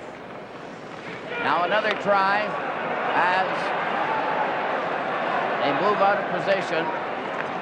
Risi gets it to Bergman, out to center ice. Kuzkin drags it, gets it handed back to him. Esposito's after him. It's ahead to Petrov. It's against the boards. Ed Bergman is in there bouncing everything in every way possible. 7:51 left in the game. Foster, as a general rule in hockey, the team that forechecks the best generally wins the game. Team Canada is forechecking very heavily in the Soviet end, and for some reason, the Soviets are not even sending one man in on many occasions in Canada's end. They're allowing Canada to set up and come out of their end with good puck control, which is going to give them good scoring opportunities.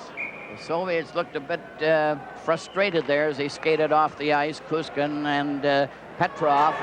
Now the puck goes bouncing out to the Soviet line. Henderson had a chance, but he couldn't recover the puck as they go into the corner with Raglan covering him. Now Harlamov is on the ice after his misconduct penalty, and Clark skated him off and stole the puck right off his stick. Luchenko cleared ahead to Harlamov, who had a 10-minute misconduct penalty. He's trying to get going. His pass is intercepted by Henderson, but checked just as quickly. Maltsev, number 10, in on the Canadian zone, stopped, then cleared to an open wing. It's Raglan bumping into Park. Canada recovers. It hit Clark's skate.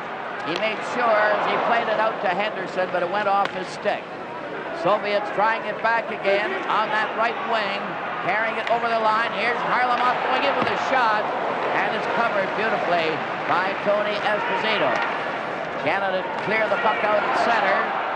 Sagankov goes back for number 7 for the Soviet. Sagankov at center, one of their top defense players. A beautiful shot. Another save by Esposito. And Sagankov ended up in the corner.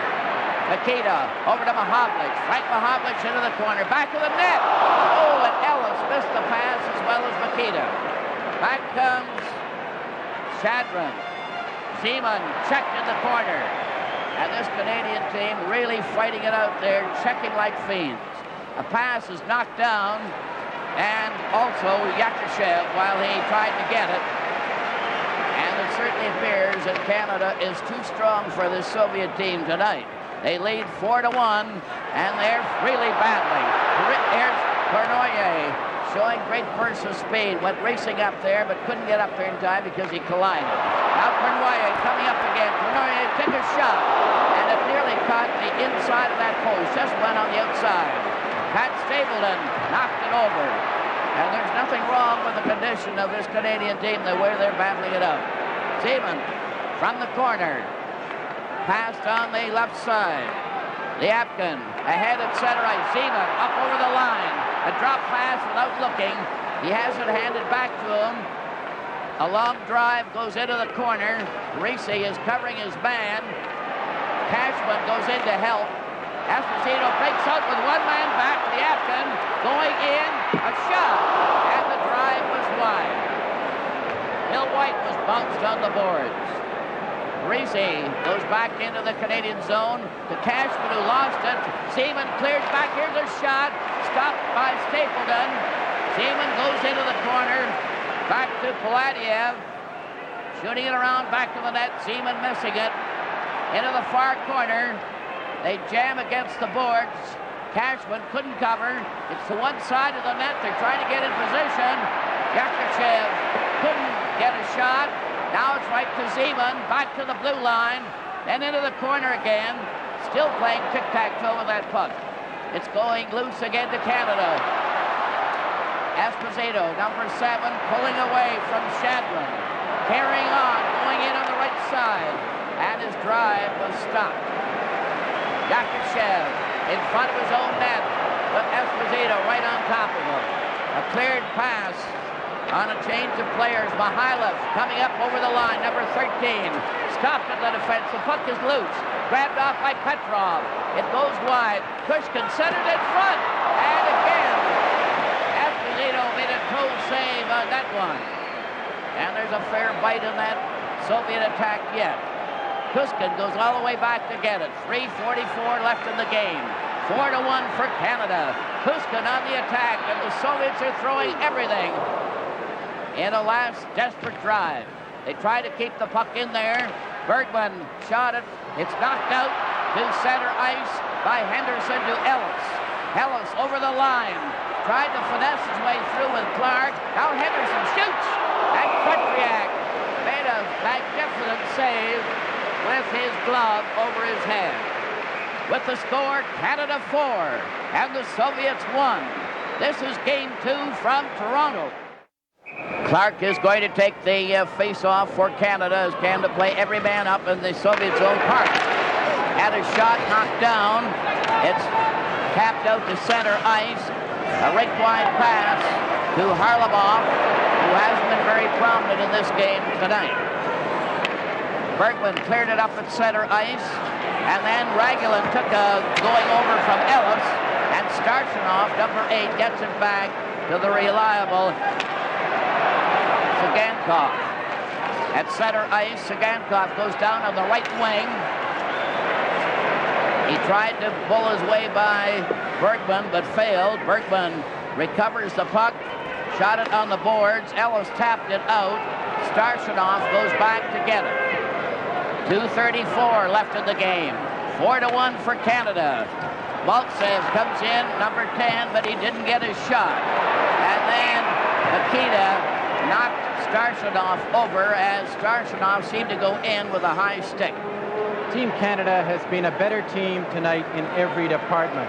And actually, Foster, with 2.5 minutes left in the game, it looks like the Soviets are the team that's tiring tonight. So the conditioning has been neutralized. Team Canada has the legs tonight that they apparently didn't have in Game 1. Yes, they were talking all the time in that first game about lack of condition. That was a misnomer because the Canadian team have the foot right now, and it's been their heavy checking that has taken the toll on the Soviets. Puck is cleared around back on the Soviet goal. Yapkin shot it to the corner. Frank Mahovlich broke it up, and then it goes loose. Canada recovers. Nikita to Cournoyer. It's back in front. Mahovlich. Cournoyer tried another one, and Zeman cleared it out. Gets a return pass. Goes to center ice. Goes across the line. A drop pass. And Cournoyer just backhanded it down the ice.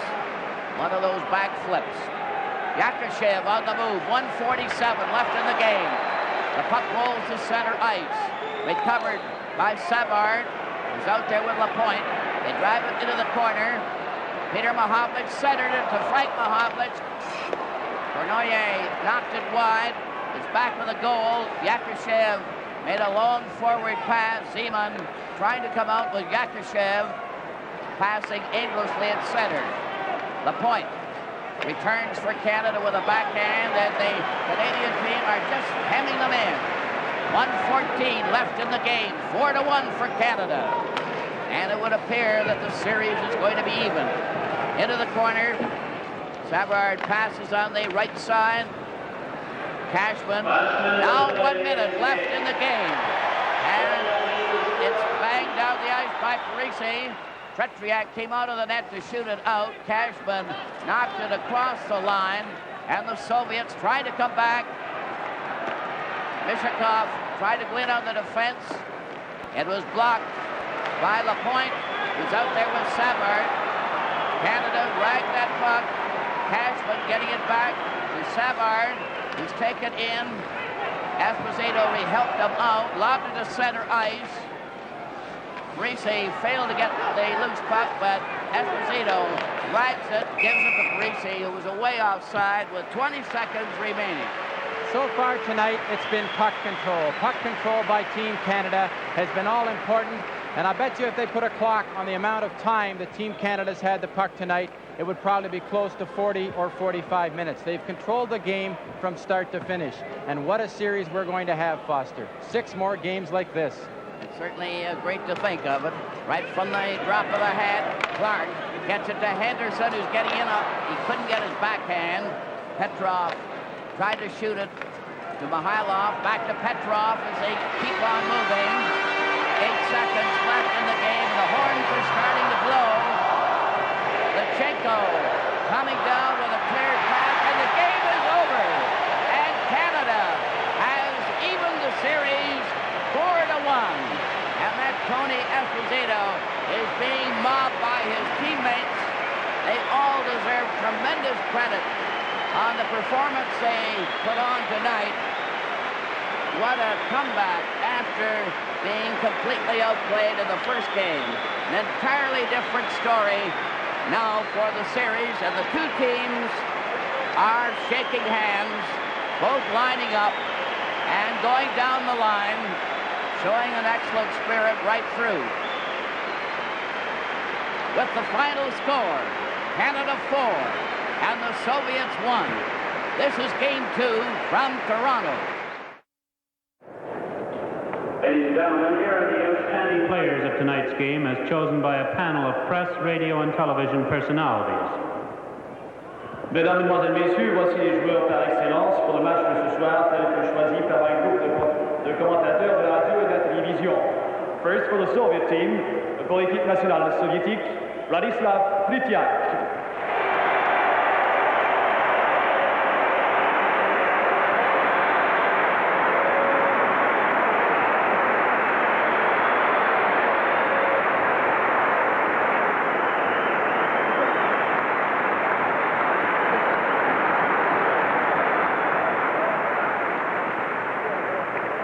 For Team Canada, pour l'équipe Canada, Tony et Phil Esposito.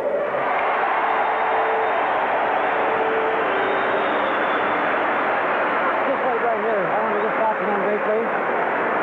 Sorry. Vladislav, congratulations.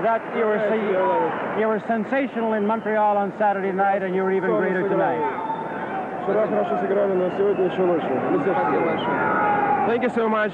Thank you. The Canadians think you're wonderful. Thank you very much. There you are. Now, the panel of Jim Coleman, Milt Donald, Bill Stevenson, Gilles Theroux, and Red Fisher, the chairman, couldn't decide who among you was the outstanding player of the game tonight. So we're going to have a special memento ring for each of you as a reminder of the outstanding night you've had in this great series. To Phil and Tony, congratulations to you. Wonderful. Thank you very much. I don't know where you reached down for it, but it seemed to me that this was the most emotional experience the fans have ever had. You must have gone on emotion tonight, both of you yourselves. Well, this is bigger than winning the Stanley Cup as far as I'm concerned tonight. This was as excited as I've ever been in my life. I was excited on Saturday night in Montreal, but this one even topped it. Tony, how about you? What did you see? What did you see out there that you really didn't see last Saturday night? I just thought that our team really played well and came back to pick up the loose men. This was a difference. They cleared the rebounds for me, and I was very pleased with our performance. I thought our team really worked and deserved the win. It was sensational. Thank you very much. Congratulations to you, and good luck along the rest of the way. Thank you very much. And now let's go back in to Bill Good. And with the final score, Canada 4 and the Soviets 1, this is Game 2 from Toronto.